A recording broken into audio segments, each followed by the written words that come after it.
ಕೊಳ್ಳೇಗಾಲ ದೇವಂಗಪೇಟೆಯಲ್ಲಿರುವ ಶ್ರೀ ಮೊಳಗೆ ಮಾರಮ್ಮನ ದೇವಸ್ಥಾನದಲ್ಲಿ ತಂಪು ಜ್ಯೋತಿಯ ಅಂಗವಾಗಿ ವಿಶೇಷ ಹಬ್ಬ ಇಲ್ಲಿ ಪ್ರಾರಂಭವಾಯಿತು. ಜುಲೈ 23ನೇ ತಾರೀಕಿಂದ ಆಗಸ್ಟ್ 1ನೇ ತಾರೀಕುವರೆಗೆ ನಡೆಯುವಂತಹ ವಿವಿಧ ಧಾರ್ಮಿಕ ಕಾರ್ಯಕ್ರಮಗಳು, ಪೂಜಾ ವಿಧಿವಿಧಾನಗಳು, ತಂಪು ಕಾರ್ಯಕ್ರಮಗಳು ಸೇರಿದಂತೆ ಅನೇಕ ಕಾರ್ಯಕ್ರಮಗಳು ಇಲ್ಲಿ ನೆರವೇರಲಿದೆ. 24ನೇ ತಾರೀಕಿಂದ ಉಯ್ಯಾಲೋತ್ಸವ ಆರಂಭವಾಗಲಿದೆ ಪ್ರತಿದಿನ ಸಂಜೆ. ಹಾಗಾಗಿ ವಿಶೇಷವಾಗಿ ಈ ಸಂದರ್ಭದಲ್ಲಿ ಅನೇಕ ಭಕ್ತಾದಿಗಳು ಮತ್ತು ದೇವಂಗ ಕುಲ ಬಾಂಧವರು ಹೆಚ್ಚಿನ ಸಂಖ್ಯೆಯಲ್ಲಿ ಪಾಲ್ಗೊಳ್ಳುವ ನಿರೀಕ್ಷೆ ಇದೆ.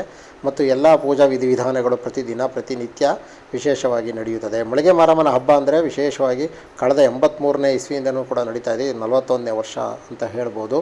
ಈ ಕಳೆದ 40 ವರ್ಷಗಳಿಂದಲೂ ನಡೀತಿರುವಂಥ ಈ ಮೊಳಗೆ ಮಾರಮ್ಮನ ಹಬ್ಬಕ್ಕೆ ಭಾಳಷ್ಟು ಭಕ್ತಾದಿಗಳು ಪ್ರತಿದಿನ ಪೂಜೆ ಸಲ್ಲಿಸಲು ಮತ್ತು ತಮ್ಮ ಹರಕೆ ಕಾಣಿಕೆ ಪೂಜೆಯನ್ನು ಸಲ್ಲಿಸಲು ದೇವಸ್ಥಾನಕ್ಕೆ ಆಗಮಿಸಲಿದ್ದಾರೆ.